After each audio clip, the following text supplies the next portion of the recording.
Hello students, कैसे हो आप सब। आई होप आप सब अच्छे होंगे। So welcome back to debit credit classes with Sarita. So आज हमारा state PGT commerce MCQ series का डे 26 है। तो इस सीरीज में हम ऐसे क्वेश्चंस कवर कर रहे हैं जो आपके एग्जाम पॉइंट ऑफ व्यू से काफ़ी इंपॉर्टेंट हैं। तो चलिए स्टार्ट करते हैं आज का सेशन कुछ और इंपॉर्टेंट क्वेश्चंस के साथ। A company must file prescribed documents stating its registered office within dash days of its incorporation. जब कोई न्यू कंपनी इनकॉर्पोरेट होती है तो उसे अपने रजिस्टर्ड ऑफिस की जो डिटेल्स हैं वो आरओसी को कितने दिनों के अंदर फाइल करनी होती हैं। 21 डेज, 27 डेज, 30 डेज या फिर 40 डेज। तो इसका जो करेक्ट आंसर है वो है option C, within 30 days. देखो, कंपनीज एक्ट 2013 के अकॉर्डिंग कंपनी को अपनी इनकॉर्पोरेशन के 30 डेज के अंदर प्रेस्क्राइब जो डॉक्यूमेंट्स है वो फाइल करने होते हैं रिगार्डिंग इस रजिस्टर्ड ऑफिस। मतलब अगर कंपनी आज इनकॉर्पोरेट होती है तो नेक्स्ट 30 डेज के अंदर उसको आरओसी के पास जो ऑफिस की जो डिटेल्स होती हैं वो सबमिट करनी होती है। Next, section 13 provides that the name of company may be changed at any time by. देखो, क्वेश्चन में आपसे पूछा है अगर किसी कंपनी को अपने नाम चेंज करना हो, उसको नाम है वो चेंज करना है, तो कंपनीज एक्ट के अकॉर्डिंग उसको कौन सा रिजोल्यूशन पास करना पड़ेगा। ऑप्शन ए है passing special resolution at general meeting of company, passing ordinary resolution at general meeting, या फिर पासिंग आइदर ऑर्डिनरी और special resolution at general meeting. आपको बताना है कौन सा उसको रिजोल्यूशन पास करना पड़ेगा नाम चेंज करने के लिए। तो इसका राइट आंसर है वो हो जाएगा option number A, passing special resolution at general meeting of company. देखो, कंपनी को अपना नाम चेंज करने के लिए जनरल मीटिंग में स्पेशल रिजोल्यूशन पास करना पड़ता है, तभी नाम चेंज हो सकता है। Next, the basic purpose of green shoe option is to act as a stabilising force when issue is. Question में आपसे पूछा है ग्रीन शू ऑप्शन है, जो ग्रीन शू ऑप्शन उसका मेन पर्पस क्या होता है और ये किस सिचुएशंस में यूज किया जाता है। जो है ग्रीन शू ऑप्शन किन सिचुएशंस में यूज होता है। Under subscription, over subscription, either under subscription, over subscription या फिर नन ऑफ दीज। देखो, जो ग्रीन शू ऑप्शन है उसको हम तब यूज करते हैं जब शेयर्स ओवर सब्सक्राइब हो। ठीक है, ओवर सब्सक्रिप्शन के केस में यूज होता है ये ग्रीन शू ऑप्शन। तो ओवर सब्सक्रिप्शन के टाइम पे क्या होता है कि जो शेयर प्राइसेस हैं वो ऊपर नीचे जा सकते हैं, क्योंकि शेयर्स हैं वो ओवर सब्सक्राइब्ड हैं और इशू किए थे कम। तो इस केस में जो अंडर राइटर्स हैं वो कुछ एडिशनल शेयर्स अलॉट करके मार्केट प्राइस को स्टेबलाइज करते हैं, और इसी जो मैकेनिज्म है इसको बोलते हैं ग्रीन शू ऑप्शन। इसलिए राइट आंसर ऑप्शन बी हो जाएगा इसका। नेक्स्ट है, which of the following condition is incorrect as to buyback of shares. Buyback of shares के रिगार्डिंग इनमें से कौन सी कंडीशन इनकरेक्ट है। ऑप्शन ए है buyback is authorised by article. ये बिल्कुल सही है, कंडीशन राइट है। देखो, कंपनी तभी बायबैक कर सकती है जब उसके आर्टिकल ऑफ एसोसिएशन में परमिशन दी गई हो, अथॉरिटी दी गई हो, उसी टाइम बायबैक को हो सकते हैं। तो ये कंडीशन राइट है। Shares securities specified for buyback are fully paid up. ये भी बिल्कुल करेक्ट कंडीशन है, क्योंकि कंपनी से फुली पेड अप शेयर्स और जो सिक्योरिटीज होती हैं उन्हीं को ही बायबैक कर सकती है। जो पार्टली पेड अप शेयर्स होते हैं उनको बायबैक करना अलाउ नहीं होता। तो ये भी सही है। Buyback is out of free reserves.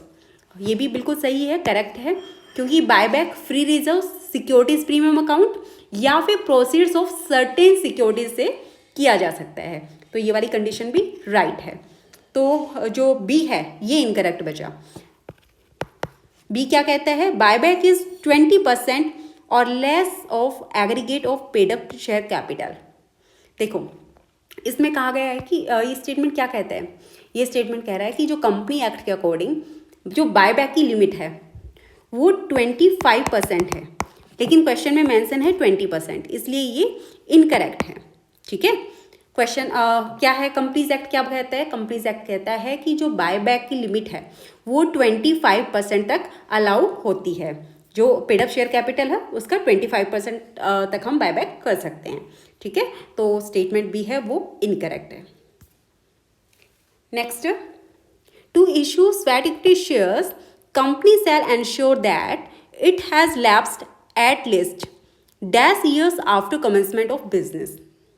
Business start होने के कितने टाइम के बाद स्वेट इक्विटी शेयर्स को हम इशू कर सकते हैं? 5 ईयर्स, 7 ईयर्स, 1 ईयर या 10 ईयर। तो इसका राइट आंसर है वो है ऑप्शन सी 1 ईयर। देखो कंपनीज एक्ट 2013 है, उसके अकॉर्डिंग क्या कहता है वो कहता है कि स्वेट इक्विटी शेयर्स हैं वो तभी इश्यू कर सकते हो जब कम से कम 1 साल कंप्लीट हो गया हो बिजनेस कमेंस हुए, ठीक है। बिजनेस कमेंसमेंट के कम से कम 1 साल पास हो गया हो, उसके बाद ही आप स्वेट इक्विटी शेयर्स इशू कर सकते हो। यानी जो न्यूली स्टार्ट बिजनेस होते हैं वो इमीडिएटली जो स्वेट इक्विटी शेयर्स हैं उनको इशू नहीं कर सकते। नेक्स्ट है, the company liquidator must submit a preliminary report to the tribunal within dash days from the winding up order. Company liquidator अपनी जो प्रिलिमिनरी रिपोर्ट है उसको कितने दिन के अंदर ट्रिब्यूनल को सबमिट करनी होती है? 16 डेज के अंदर, 15 दिन के अंदर, 60 दिन के अंदर या फिर 50 दिन के अंदर। तो इसका राइट आंसर है ऑप्शन सी 60 डेज के अंदर, ठीक है।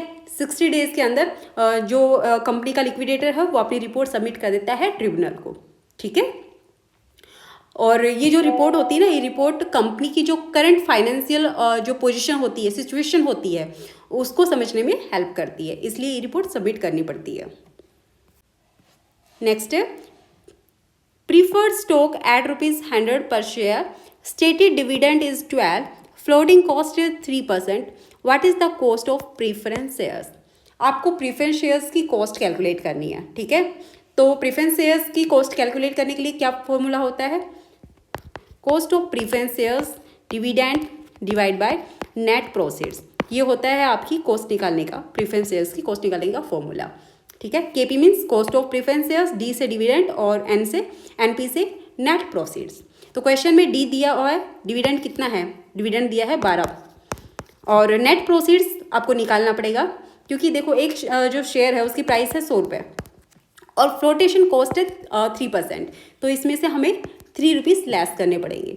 तो ये हो जाएगा 12 डिवाइडेड बाय 97% मल्टीप्लाई बाय 100। तो इसको जो हम कैलकुलेट करेंगे तो ये निकलेगा हमारा 12.37%, इसलिए राइट आंसर हो जाएगा ऑप्शन नंबर बी।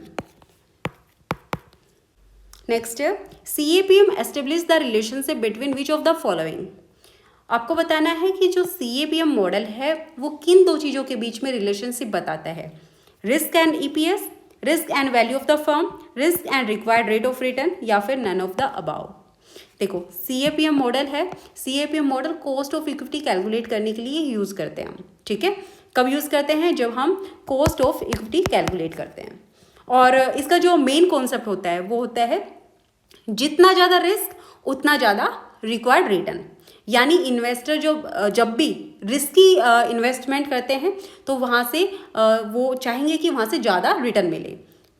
जहाँ पे ज़्यादा रिस्क होगा वहाँ से हाइयर रिटर्न एक्सपेक्ट करते हैं जो शेयर होल्डर्स होते हैं। इसी वजह से जो CAPM जो मॉडल है वो रिस्क और जो उसकी रिक्वायर्ड रिटर्न है उसके बीच का रिलेशन बताता है, इसलिए राइट आंसर ऑप्शन सी हो जाएगा। ये बताता है रिस्क और जो रिक्वायर्ड रिटर्न है वो कितनी होनी चाहिए। जितना ज़्यादा हाइयर रिस्क होगा रिक्वायर्ड रिटर्न भी उतनी ही हाइयर होगी। नेक्स्ट है, according to MM approach proposition value of firm is. तो according to MM approach firm की जो वैल्यू है वो किस चीज़ पर डिपेंड करती है? Independence of capital structure, dependence of capital structure, या dependent on tax rate of enterprise, या dependent on risk of the enterprise. तो इसका राइट आंसर ऑप्शन ए हो जाएगा, independent of capital structure. Next है, which term represents the proportionate relationship between debt and equity. Debt और equity के proportion जो proportion combination होता है ना, कि कितना प्रपोर्शन हमारा डेट का होगा, कितना प्रपोर्शन इक्विटी का होगा, वो क्या रिप्रेजेंट करता है? जो प्रपोर्शन होता है, जैसे 60% डेट है, 40% कंपनी में इक्विटी है, तो ये क्या रिप्रेजेंट करता है? Cost of capital, capital budgeting, asset structure या फिर कैपिटल स्ट्रक्चर। देखो हर कंपनी को बिजनेस चलाने के लिए फंड्स चाहिए होते हैं, तो या तो फंड्स हो सकते हैं डेट या फिर होगा इक्विटी, तो दोनों सोर्सेज से हम फंड्स ले सकते हैं। अब कंपनी डेट और इक्विटी को किस रेशियो में यूज़ कर रही है, तो इस अरेंजमेंट को बताएगा कैपिटल स्ट्रक्चर, कि कंपनी के पास कितना डेट है कितना इक्विटी है, किस प्रपोर्शन में वो यूज़ करती है, उसको कैपिटल स्ट्रक्चर बोलते हैं। तो इसलिए राइट आंसर ऑप्शन डी हो जाएगा।